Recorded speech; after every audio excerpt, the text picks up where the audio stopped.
De l'arsenic, des messes noires, le roi. Aujourd'hui, on va parler de l'affaire des poisons.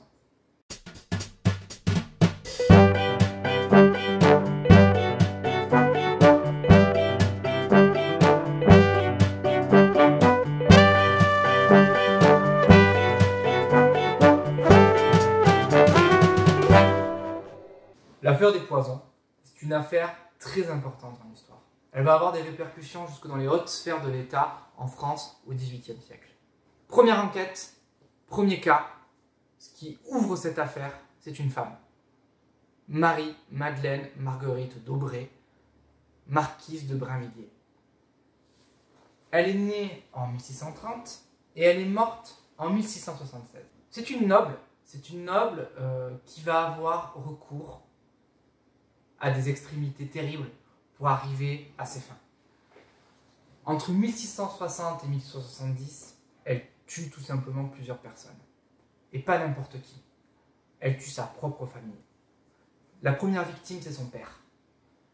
Va suivre ensuite, très vite, ses frères. Mais quel est le motif? Quel est le motif pour la marquise de Brinvilliers d'assassiner ainsi son père, ses frères? Le motif, il est très simple. C'est l'argent. C'est souvent l'argent. L'affaire rebondit en 1672 lorsque Gaudin de Sainte-Croix, un officier de cavalerie, est retrouvé mort chez lui. Pas de crime. Mort naturelle. Pourtant, lors de la levée du corps, dans ses effets personnels, on va trouver une cassette. Dans cette cassette se trouvent 9 lettres. 9 lettres qui contiennent les aveux de la marquise de Brinvilliers. En effet, elle consigne des faits étonnants sur ses actes. Pourquoi avoir écrit ces aveux à un officier de cavalerie? Tout simplement parce que Gaudin de Sainte-Croix était son amant. C'était son amant et il a pris une part active dans les crimes de la marquise. En effet, c'est lui qui achetait l'arsenic que la marquise mettait dans les repas de son père et de ses frères. Preuve supplémentaire, la cassette recèle ces fameux flacons. Donc, les preuves sont accablantes pour la marquise. On décide donc de la juger. La marquise, voyant le vent venir et le danger, décide de fuir. Elle fuit à Londres. Elle est jugée par contumace en France en 1673. Elle est bien sûr condamnée. Par contumace, ça veut dire qu'on la juge alors qu'elle n'est pas là. La justice française demande alors son extradition. C'est-à-dire qu'elle demande à la justice anglaise d'arrêter la marquise et de la renvoyer en France. Donc la marquise s'échappe à nouveau. Elle se rend dans un petit couvent à Liège où elle va finir cachée. Un policier va réussir à la retrouver. Un policier français, alors là encore on est dans un événement rocambolesque, va arriver à l'arrêter. Comment il va faire? Eh bien il va se déguiser en prêtre, se rendre au couvent et va réussir à mettre la main sur la marquise.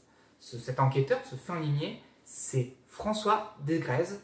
Cette affaire, déjà hors norme, n'est qu'en fait que le début d'une affaire encore plus rocambolesque. L'affaire des poisons, en fait, c'est un ensemble de procès, c'est un ensemble d'enquêtes. Donc celle-là, c'est la première, et effectivement, elle rebondit en 1783. On est dans un repas mondain, et durant ce repas, une jeune femme qui s'appelle Marie Brosse, qui a un peu trop forcé sur l'alcool, commence à raconter des histoires un peu bizarres.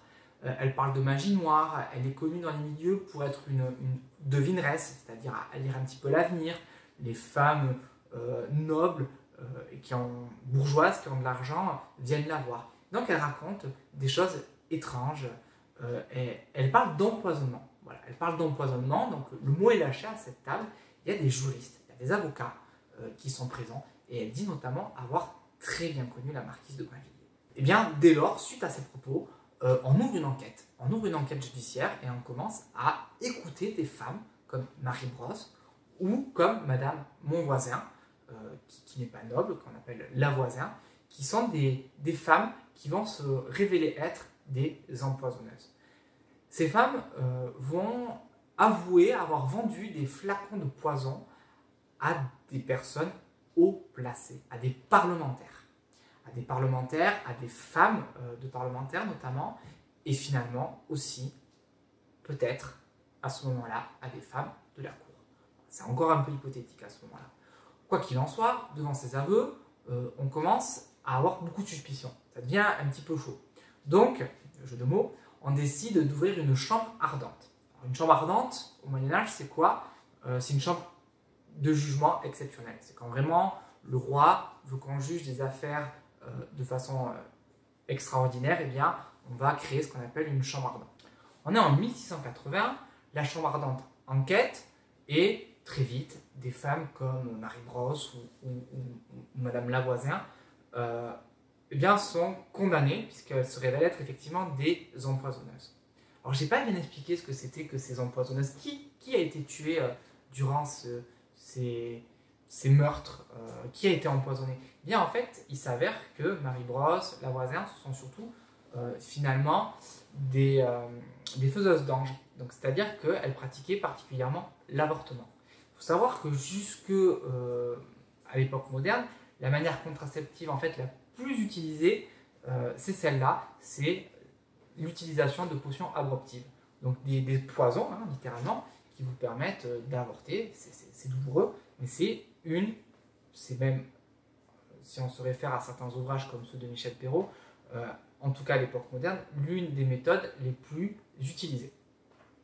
Mais bon, c'est un crime. On est dans une société qui est très catholique, très religieuse, et donc on considère que c'était un meurtre. On n'a pas le droit de faire ça. Résultat, eh bien, Lavoisin est jugée et elle est condamnée, elle est même brûlée sur la place de Grève. Et c'est là où l'affaire elle prend un tour très politique, parce que la fille de Madame Monvoisin, qui vient d'être brûlée, elle n'est pas du tout d'accord. Elle n'est pas du tout contente. On est en 1680 et elle déclare qu'en fait, sa mère aurait vendu des potions à la maîtresse de Louis XIV, Madame Montespan.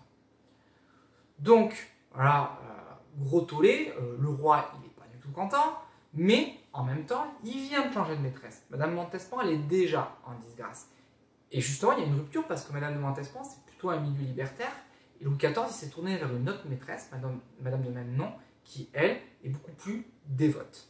Elle est beaucoup plus dévote, elle est beaucoup plus proche de ces milieux cléricaux. Du coup, on comprend mieux cette pugnacité à soutenir cette chambre ardente qui traque ces empoisonneuses.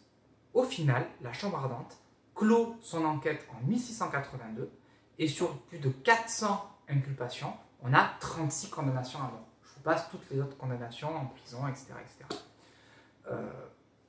Cette enquête, elle est importante, cette affaire, elle est aussi très importante parce qu'elle témoigne d'un problème de société à l'époque. C'est-à-dire qu'on a finalement une société qui respecte peut-être de moins en moins les impératifs religieux, mais qui en même temps reste très catholique. Et donc, ce n'est absolument pas accepté. Pour clore cette histoire, eh bien, sachez que Louis XIV va, ça aussi c'est intéressant au niveau de l'histoire, arrêter toutes les personnes qui ont vraiment accusé Madame de Montespan. C'est-à-dire qu'il ne va pas avoir recours à la chambre ardente. Il va avoir recours à ce qu'on appelle l'arbitraire royal. Il les fait emprisonner par son autorité. Il envoie l'armée, il les fait tous emprisonner. C'est le fait du prince.